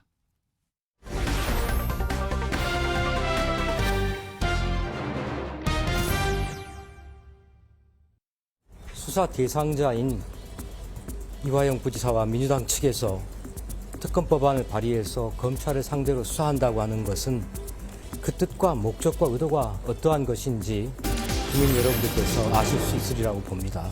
이러한 특검은 검찰에 대한 겁박이자 사법부에 대한 압력이라고, 그래서 이러한 특검은 사법방해 특검이라고 판단하고 있습니다. 이제 수사팀이 재편돼서 준비가 되었으니 수사팀에서 수사 상황과 조사의 필요성을 충분히 검토해서 바른 결론을 내리리라고 저는 믿고 있고 그렇게 지도하겠습니다. 모든 사건에 있어서 제가 검사들에게 당부하는 것은 우리 법 앞에 예외도 특혜도 성역도 없다. 자, 이원석 검찰총장 그동안 사실 어떤 수사에 대해서 의지를 밝혔다 이렇게 해석이 되는 말들을 좀 했거든요. 그런데 어제도 상당히 듣기에 따라서는 의미심장한 얘기를 좀 꺼내놨습니다. 영상을 좀 전해드렸는데요. 이 주제 지금부터 좀 가보겠는데 화면 좀 먼저 하나 보겠습니다. 서울중앙지검 형사 1부가 있습니다. 굉장히 관심이 많고 최근에 인사에도 주목받았던 이 부장 자리인데요. 근데 여기가요. 이게 공교롭게 이른바 여기 제목 보세요. 두 김여사 수사를 모두 맡고 있는 곳이에요. 서울중앙지검 형사 1부. 김건희 여사 명품백 논란 관련된 수사도 여기서 맡고 있고요. 김정숙 여사의 인도 방문 이 논란, 여러 가지 의혹 제기도 있잖아요. 이것도 여기서 맡고 있어요. 아니 두 가지를 다 하고 있는 곳입니다. 굉장히 주목을 받고 있는 곳이네요. 많은 분들이 이거를 이미 알고 계신 분도 있고 이랬어? 라고 또 반응하시는 분도 있더라고요. 아무튼 이렇게 지금 이 서울중앙지검 형사 1부가 주목을 받고 있는 상황에서 방금 전해드렸지만 이원석 검찰총장이 의미심장한 얘기를 했는데요. 그런데 영상에는 담기지 않았지만 보도를 통해서 이렇게 얘기했다고 알려지는 내용도 있습니다. 화면 보겠습니다. 자, 보시면 우선 첫 번째인데요. 지난 30일 이원석 총장이 뭔가 보고를 받았답니다. 여기에는 이 김승호 형사 1부 부장검사, 그러니까 부장검사가 배석됐고요. 그리고 여기 서울중앙지검장도 뭐 보고를 했겠죠. 근데 여기는 수사 경과, 향후 계획 등을 보고받았는데 특히 형사 1부장으로부터 뭔가를 보고받았다는 거예요. 근데 사실은요, 검찰총장 보고에 부장검사가 배석해서 얘기하는 거는 아주 이례적이라고 그럽니다. 근데 2시간 정도, 통상 1시간 정도면 끝나는데 2시간이나 걸렸다고 그러고 여기에서 뭔가 엄정하고 신속한 처리를 재차 강조했다. 이렇게 보도를 통해서 알려지고 있습니다. 이례적인 모습이 있었다는 거예요. 또 하나 있습니다. 자, 그리고요. 이원석 검찰총장이 최근에 지인들에게 이런 얘기를 살짝 했다 그러죠. 이건 김건희 여사 이 수사 관련된 건데요. 절차를 엄격하게 갖춰야 된다. 그리고 반드시 소환이 이루어져야 한다고 생각을 한다. 이렇게 지인들에게 얘기를 했던 내용이 보도를 통해서 알려지고 있습니다. 이승환 전 대통령실 행정관 나와 계신데요. 네. 이쯤 되면은요, 뭐 이례적 보고를 받았다, 주변 지인에게 저런 얘기를 했다, 이쯤 되면 소환 조사는 이루어져야 된다고 봐야 되는 걸까요? 소환이 되느냐 안 되느냐, 포토라인에 서느냐, 혹은 예. 뭐 찾아가는 조사를 할 것이냐, 뭐 여러 가지 얘기들이 있는데요. 저는 법과 원칙대로 하면 된다고 생각을 합니다. 조금 전에 그 단독 기사로 나왔는데요. 예. 최재형 목사가 2차 검찰 조사에서 이 부분에 대해서 청탁성은 전혀 없었다라고 증언을 했다고 합니다. 그렇다면 선물은 왜 준 것이냐라고 예. 한 부분에 대해서 대통령 취임 기념 만찬에 초대해 준 것에 대한 고마움의 의미였고, 그리고 샤넬 화장품 같은 경우는 그 명품백 같은 경우는 김 여사를 만나기 위한 수단으로서 가져간 것이다. 그래서 약간 이렇게 언뜻 비친 거다. 예, 그래서 최 목사 같은 경우는 이전에도 청탁성은 없었다라고 얘기했고, 지난번 검찰 출두할 때 뭐 내용을 밝히겠다라고 얘기를 했고, 이번에 검찰 조사 결과 본인은 청탁성이 전혀 없었다라고 밝혔습니다. 예. 근데 이 사건 지난 12월에 고발 조치돼서 형사 1부에 배정됐는데요. 그때 당시에 청탁금지법 위반이었습니다. 예. 그렇다면 청탁의 소지가 없고 청탁해서 이루어진 것이 없는 상황이라면 이 부분에 대해서는 어떠한 내용으로 소환 조사를 하게 되는 것이죠. 저는 검찰총장이 국민적 관심이 모여 있는 사건에 대해서 관심을 가지고 직접 보고받고 하는 것은 뭐 긍정적이라고 볼 수 있습니다. 다만 예. 그 국민적 관심 때문에 혐의도 없는 내용의 김건희 여사를 소환한다는 것은 오히려 기계적 공정 때문에 김건희 여사의 개인의 어떤 인격과 그리고 이런 부분에 대해서 침해하는 것이 아닌가라고 생각하고요. 이 수사에 대해서 예외도 없고 특혜도 없고 성역도 없다라고 했는데 예. 그렇다면 법대로 혐의가 없으면은 혐의가 없는 것대로 그냥 소환할 거리가 안 되면 소환을 안 하면 된다고 저는 생각합니다. 여선훈 전 청와대 행정관 나와 계신데요.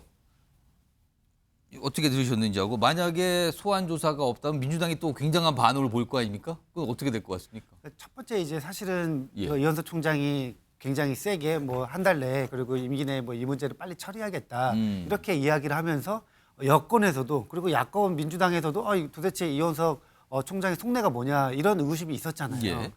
근데 그 뒤에 이제 검찰 그 용산에서 검찰 인사 중앙지검장을 바꾸고 지금 뭐 실무 부장검사는 바뀌지 않았지만 차장 검사들, 그러니까 부장검사 위에 있는 쉽게 말하면 지휘부 라인들은 다 바꿨거든요. 그렇게 되면서 이현석 총장과 용산의 거리가 약간 실제로 있는 것이 아니냐. 그리고 이현석 검찰총장이 예. 약속 대련이 아니라 진짜 뭔가를 할 것 같다. 이렇게 이제 생각하는 분위기가 또 있었어요. 예. 그런데 제가 볼 때는 지금 이제 막 소환 조사 관련해서 이야기 나올 때 예. 저는 그 당시에 그 바로미터가 뭐냐면은 김건희 여사를 소환할 것이냐 안 할 것이냐. 그러니까 뭐 예를 들면은 제3의 장소에서 이렇게 이제 그 뭐 방문 조사할 것이냐 예. 아니면은 서면 조사할 것이냐 여기에 따라서 진짜 의지가 보일 것이다. 예. 근데 지금 이제 소환 여부 관련해서 아직 뭐 최종적으로 뭔가 분위기는 이제 나오지도 않고 있지만 예. 지금 이렇게 이제 뭐 여러 차례 흘러나오는 이야기를 들어보면은 소환 조사는 할 것 같지가 않아요.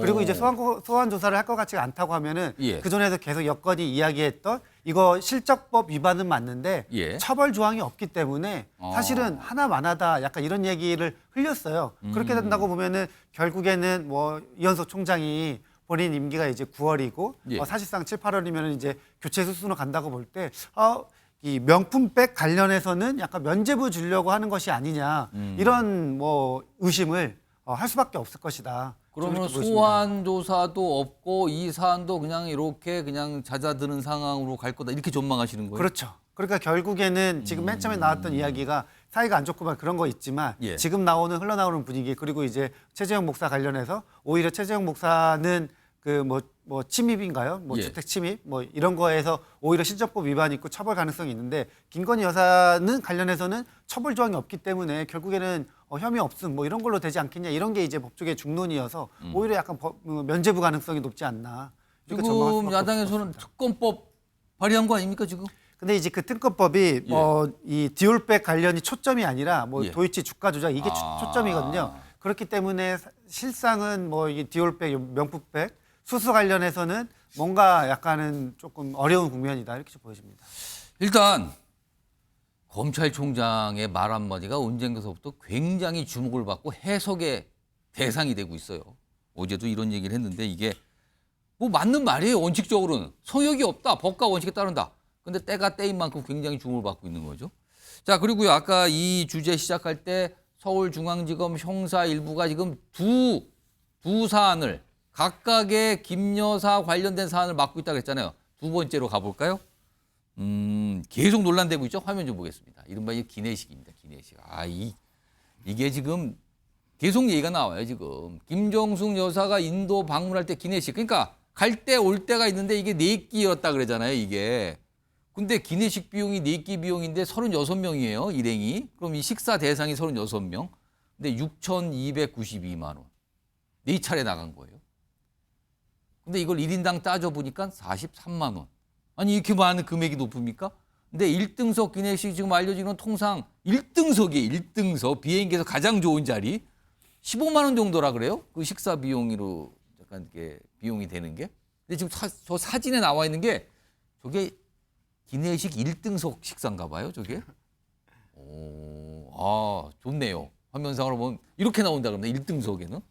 근데 이게 한 15만 원 정도라고 합니다. 근데 지금 계산으로 따져보면 43만 원이 나오는 거 아니에요, 지금요. 이승환 전 행정관. 이게 15만 원하고 비교해도 무려 3배나 많거든요. 이걸 어떻게 봐야 되는 겁니까, 이거 도대체? 근데 인도에 직항으로 갈 때 지금 뭐 왕복으로 해서 4끼가 된다고 하는데요. 근데 인도 직항으로 타고 가면은 식사가 한 끼 나오고 간식이 한 끼 나옵니다. 그것까지 포함이 그걸 간주한 그러니까 건가요? 그거를 4끼로 지금 포함한 것 같은데 총 식사는 간식도 약간 식사로 보면 간식은 주로 샌드위치 하나 정도 나오거든요. 그러니까 지금 총으로 해서 2끼 먹은 겁니다. 2끼 먹은 거고 30 제대로 된 정식 식사는 2끼 먹은 겁니다. 그런데 거기에서 이제 36명이 가면 총 72식으로 계산되게 되면은 한 끼당 지금 84만 원 넘는 식사를 한 겁니다. 지금 그런데 약간 다른 계산법이네요. 이건 간식으로 간주했을 경우에. 그러니까 이 중요한 거는 과연 이거는 물리적으로 먹방 유튜버가 가도 저거 다 먹을 수 없습니다. 아무리 좋은 걸로 내놔도 양으로 하나 질로 하나 다 먹을 수가 없는 것인데 그렇다면은 저 비용이 과연 식비로 사용된 것이냐 혹은 다른 비용으로 사용된 것이냐라고 하는 부분에 대해서는 국민들이 의문을 가질 수밖에 없는 거죠. 다른 비용이라고 하는 거 지금 저 항목은 기내 식사 비용으로 돼 있거든. 근데 다른 항목은 뭘 말씀하시는 건가요? 저기서 전용을 했다든지 하는 그렇게 될 수 있는 항목만 기내식 비용이고 혹시는 실제는 다르게 쓰인 거 아니냐 이 말씀인가요? 제가 아무리 계산하고 아무리 먹방 유튜버 동원해도 저 비용으로 저 식사는 할 수가 없습니다. 저거는 아주 고급 샴페인을 먹었다든지 고급 양주를 안에서 먹었다든지 근데 짧은 비행기 시간 안에서 그것도 불가능한 거고요. 그래서 이런 부분에 대해서 국민적 의혹이 생기는 것은 어쩔 수 없는 부분인데 그런데 저걸 보면 그런 의혹이 생각이 든다 이 말씀하신 거죠 지금요. 그런데 야권 일부에서는 이런 식으로 해요. 왜 치사하게 먹는 거 가지고 그러냐. 지금 대통령 먹는 것도 해보자라고 하는데 중요한 것은 기내식으로 얼마 먹었다. 그 이전의 포인트가 되는 것은 왜 영부인이 무슨 근거로 대통령 전용기를 타고 왔느냐. 그게 핵심인 겁니다. 그런데 이게 얼마 먹었냐. 그 돈으로 정말 다 먹은 거냐. 이 접근법은 좀 아니라고 생각하고요. 저기에서 정말 핵심 포인트는 초청을 받았냐? 받았으면은 원래 외교부 장관에게 갔냐? 그리고 문체부가 장관에게 갔냐? 그리고 셀프 초청이었냐? 그리고 왜 대통령 전용기를 타고 갔냐? 라고 하는 이 권력의 사유화에 대한 것이 핵심 표적인 것입니다. 저는 그런데 김정숙 여사가 2012년도에 문재인 대통령 처음 대선 출마했을 때 그때 낸 책을 아직도 기억합니다. 책 제목 어쩌면 퍼스트 레이디. 본인이 이미 영부인이 됐다라고 생각하고 사회 유명 인사들을 찾아다니면서 우리나라 어떻게 바뀌어야 될까요? 라는 얘기를 하고 다녔습니다. 그때부터 이미 대통령의 권력과 본인의 권력을 동일시한 것이 아닌가. 그리고 해외 순방 총 48번 갔다고 하지 않았습니까? 그런데 그 이전 영부인들 보면은 최대 24번 정도 갔습니다. 2배 이상 많이 간 건데요. 외교를 위해서 2배 이상 많이 갔다고 할 수 있습니다. 하지만 이때 시기 코로나 시기였습니다. 모든 나라가 봉쇄되어 있고 막혀있던 시기에 굳이 영부인이 그렇게 욕심을 부려서 가려고 했던 것은 정말로 김정숙 여사의 버킷리스트가 있었던 것 아니냐? 혹은 그 대통령의 권력, 남편의 권력을 본인이 사유화하려고 했던 것은 아니냐. 해외 순방 갔다 돌아오면서 예. 대통령보다 앞서 걷는 모습들 국민들께 충격 주지 않았습니까? 그런 의혹들이 있을 수 있는 거죠. 단순히 비행기에서 얼마 먹었냐, 6천만 원 먹었냐, 한 끼에 몇십만 원 먹었냐 이 문제가 아니고 대통령 전용기까지 동원해야만 했던 저 예. 권력의 사유화가 저는 문제의 본질이라고 생각합니다.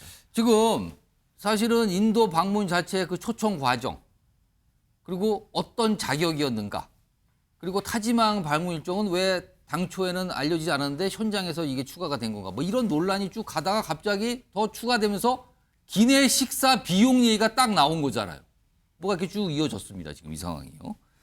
자, 이 사안과 관련해서요, 뭐 여야 치열하게 공방 벌이고 있습니다. 그 목소리 좀 들어보겠습니다. 이번에는 산출 근거도 불분명한 기내식 비용을 갖고 치졸하기 짝이 없는 공세를 벌이고 있습니다. 정부는 즉시 인도 방문 기내식비의 상세한 산출 내역을 공개하십시오. 윤석열 대통령의 해외 순방 비용의 구체적 내용도 공개하십시오. 기내식비는 얼마였고 밤마다 재벌 회장들과 가졌다는 술자리 비용은 얼마였는지, 그 비용은 누가 냈는지. 또 우리가 이렇게 얘기했으면 이게 김건희 여사 방탄용이지만 그 우리가 처음에 얘기 안 했고 이게 불거진 것은 사실 문재인 대통령 때문입니다. 문재인 대통령께서 김정숙 여사한테 도대체 무슨 억하심정이 있는지 단독 외교 뭐 이런 거로 얘기를 확 하셔가지고 국민적 공분을 샀죠. 그렇죠. 자, 여선호 정의정가.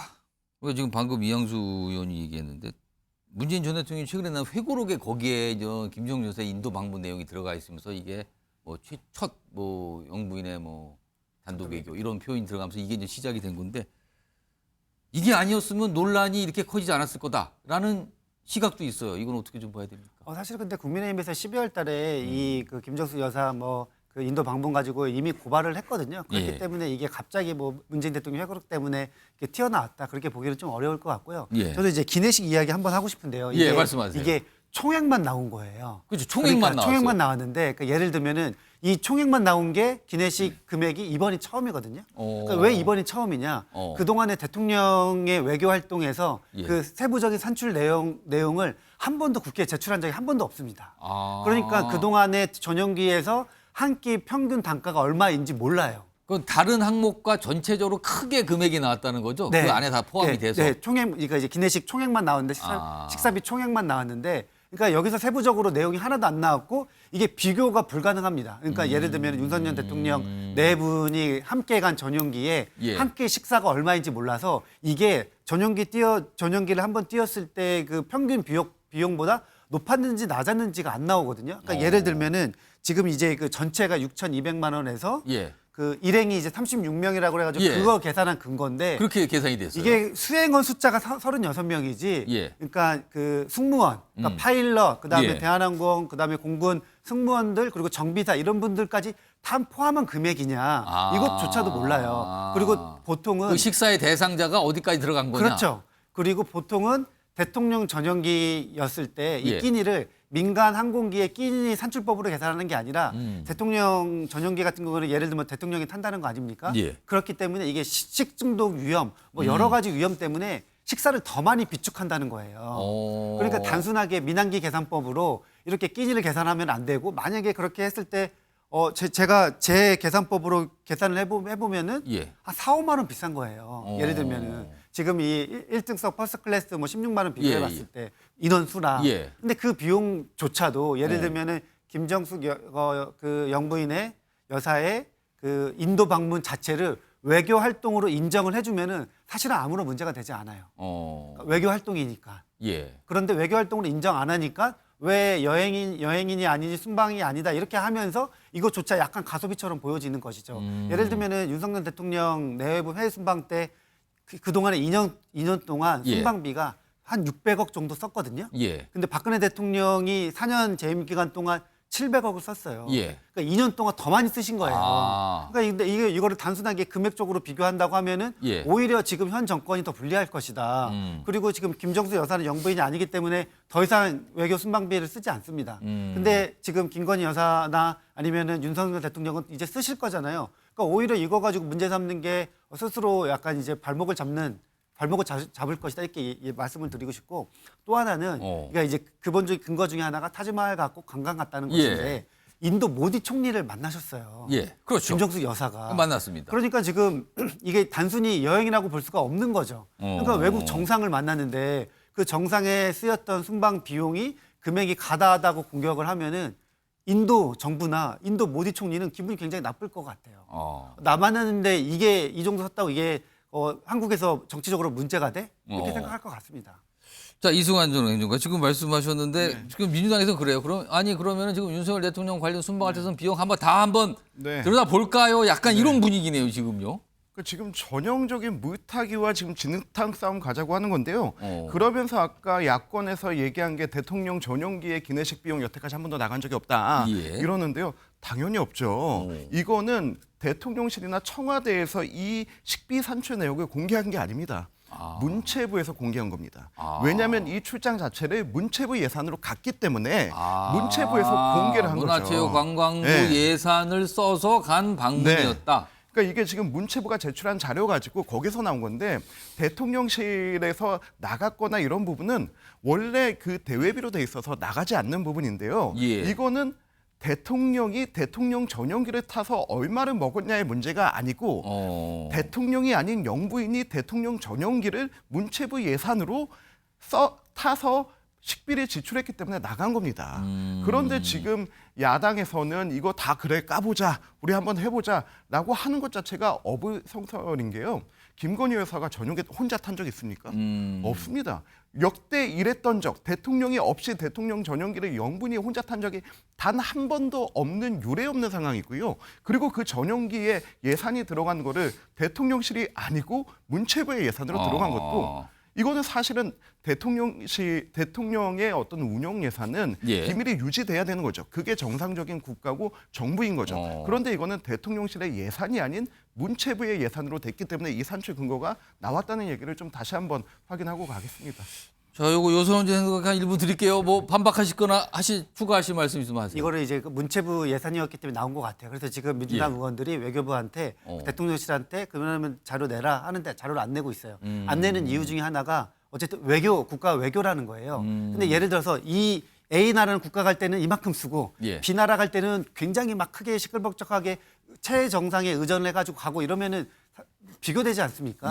그렇기 때문에 어쨌든 외교 관련해 가지고는 이게 비공개인데 이 비공개 원칙을 문체부가 깬 거죠. 그러니까 저희는 오히려 그냥 이걸 외교부가 예산이 아니었기 때문에 문체부였기 때문에 나간 거 가지고 이걸 아무런 문제 없다라고 생각하면 안 된다.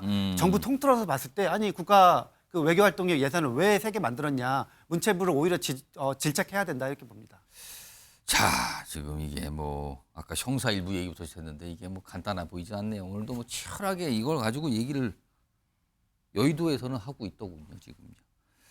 자, 다음 주제는요. 한 사람을 놓고 이러쿵저러쿵 얘기를 많이 하는데 같은 소속이 아닙니다. 그런데 얘기를 많이 해요. 그 주제로 넘어가 봅니다. 제목 보시죠. 한동훈을 반윤으로 엮는 야당들. 아니 갑자기 야당에서 한동훈은 반윤이다. 이렇게 뭔가를 얘기를 하고 있다고요? 약간 틈새 벌리기인가요? 그러면은 일단 어떤 목소리들이 나왔길래 이런 제목이 등장한 건지 그것부터 좀 확인해 보겠습니다. 한동훈 전 비대위원장이 당대표로 출마를 지금 고민하고 있습니다. 그러면서 어떻게 보면 윤석열 대통령과 선긋기를 할 가능성이 높은데 정치에 복귀하면 이제 대통령을 꿈꾸기 위해서 나오는 것일 거예요. 그러면 윤석열 대통령과 분명하게 선을 그어야 자신에게도 정치적인 어떤 미래가 그려진다라고 생각할 겁니다. 그래서 그런 차원에서는 이 거부권 행사의 이탈표가 그쪽에서 나올 가능성은 있다라고 보고 있습니다. 의외의 여러 가지 시나리오들이 있더라고요. 그래서 오히려 그 윤석열 대통령 다른 거는 의외의 이제 반응을 보일 수도 있다 이런 예. 말씀을 또 하시기도 하는데 한동훈 전 비대위원장이 지금 뭐 정치적인 성장을 하려면 반윤 전선에 서야 하지 않나. 지금 민주당과 조국혁신당의 의원 두 분이 나와서 뭔가 얘기를 꺼내잖아요. 화면을 조금 더 정리해 볼까요? 내용이 있습니다. 이게 두 가지인데요. 둘 다 각각 특검법과 관련돼 있는데 하나는 최혜병 특검법, 또 다른 하나는 이른바 한동훈 특검법인데 지금 김용민 이 민주당 원내정책수석 부대표 얘기는 한동훈 전 위원장이 정치를 복귀하실 경우, 예를 들면 당대표 등이 됐을 경우에 이 최병 특검법 이탈표가 늘어날 가능성이 있다. 그럼 이거는 윤석열 대통령에게 불리하게 된다는 거잖아요. 이런 얘기를 가능성을 꺼내나요? 오, 이거는 이탈표가 늘어난다. 한동훈 복귀 시. 그리고요, 박은정 의원 같은 경우는 지금 이거는 한동훈 특검법 조국혁 신당에서 이 발의해놨잖아요. 이 한동훈 특검법에 대해서 윤석열 대통령이 의외의 반응을 볼 수 있다. 의외가 아닌 반응은 이거 거부권 행사할 거다 이거거든요. 근데 그럼 거부권 행사를 안 할 수 있다? 그러면서 한동훈 반윤 전선에 서야 큰다. 이렇게 얘기를 합니다. 여선훈 주영이종가?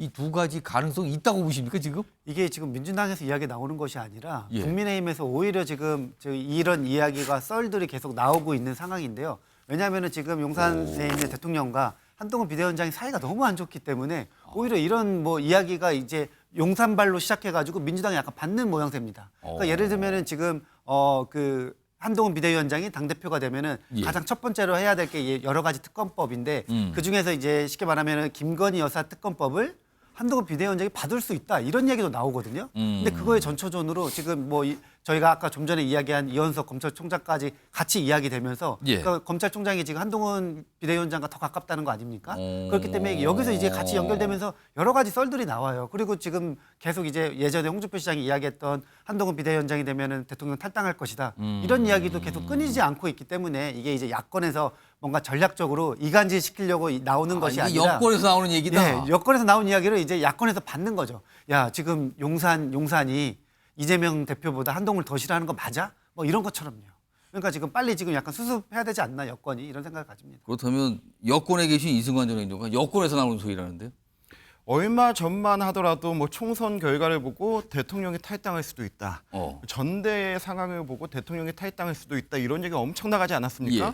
근데 대통령이 의원 워크숍 참석해서 한몸 되자라고 한 부분에 대해서는 주목하지 않아요. 그만큼 용산과 여당의 관계는 흔들림 없이 물론 그때 어퍼컷 세레모니와 뭐 맥주 따라주시고 이것 때문에 많이 부각되면서 본질적인 정말로 흔들림 없이 함께 가고 있다라고 하는 이 메시지가 제대로 전달이 안 됐는데 예. 그날의 포인트는 그거라고 생각하고요. 그리고 조국 혁신당은 참 정치적 상상력이 풍부한 것 같습니다. 영화 올드보이의 명대사가 있습니다. 상상력이 풍부하면 그 인생 참 피곤해라고 하는데 지금 한동훈 위원장과 대통령을 어떻게든 갈라서 본인들의 정치적 이득을 뭘 얻을지 모르겠지만은 그렇다고 한동훈 전 위원장이 조국 대표와 함께 무슨 최상병 특검법을 다시 밀어붙이거나 그럴 일은 절대 없습니다. 한동훈 위원장 정치인이기 전에 법률가고 법조인입니다. 그 법 상황에 대해서 냉정하게 판단한다 하더라도 이것은 특검으로 갈 상황이 아니다라고 하는 것을 본인이 누구보다 잘 알고 있기 때문에 전대가 어떻게 되든 한동훈 위원장이 어떤 직함에 왔던 간에 그런 부분에서의 이관계는 먹히지 않을 거라고 좀 분명히 생각합니다. 지금 보니까 두 분이 다르게 봐요. 아니 그쪽에서부터 나온 거 아닙니까? 무슨 소리를 하는 겁니까? 지금 엉뚱한 소리를 하시네요. 약간 이런 반응이신데 이런 가운데 한동훈 전 위원장을 만나고 싶어 하는 분이 있는데 연락이 안 된다네요. 누가 그런 말을 했는지 일단 들어보시죠. 한동훈 전 비대위원장이나 대통령실 관계자 혹시 면담하셨어요? 대통령실은 이제 면담 진행을 하고 있고요. 그리고 한동훈 위원장은 아직 연락이 없으십니다. 자, 이승환 전 위원장과 지금 조정훈 이 백서 특위 위원장인데 연락이 없답니다. 한동훈 전 위원장 이거 어떻게 된 겁니까? 맨 처음에 백서 만들 때 그냥 예. 자연스럽게 그냥 개인적으로 연락해가지고 그냥 한번 만나서 얘기 듣고 싶습니다 하면 될 것을 일이 지금 너무 커졌어요. 공개적으로 이게 한동훈 책임론이냐 뭐 용산 책임론이냐 예. 한동훈 위원장 만나서 뭐 책임을 물을 것이다. 여기 백서에 반영할 것이다. 이렇게 하면서 오히려 지금 만나면 더 이상한 상황이 되어버렸습니다. 그래서 이 백서 기재 내용 중에 한동훈 위원장에 대해서 어떻게 기술할 거냐 저는 그렇게 고민할 필요 없습니다. 선대위원장이자 비대위원장이자 인재영입위원장으로서의 그 여태까지 언론에 나와 있고 모든 당직자들이 기억하는 게 그 사실 그대로 들어가면 될 것 같고요. 예. 만나냐 안 만나냐의 논쟁은 이제 좀 그만했으면 좋겠습니다. 지금 뭐 여전히 전당대 나오냐 마느냐 본인은 뭐 확답을 안 하니까 여러 가지 얘기가 있는데 오늘 이와 관련해서요. 최근에 가수 김은국 씨가 한동훈 전 위원장을 만나서 저녁을 같이 했잖아요. 오늘 이 김은국 씨가 여당 지도부와 만났어요. 총선 이후에 이제 감사 인사를 전하고 싶다라는 여당 지도부의 어떤 생각, 그것 때문에 만났는데 그러고 나서 한 얘기가 있습니다. 들어보시죠. 국민의힘 당사에 처음 들어보고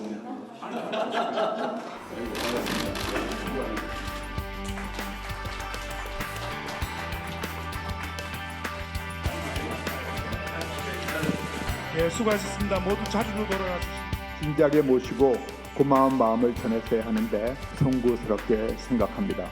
생업으로 돌아가셨을 때 어려움을 겪지 않도록 저희가 세심히 살피도록 하겠습니다. 오늘부로 섭섭한 마음을 다 풀도록 하겠습니다.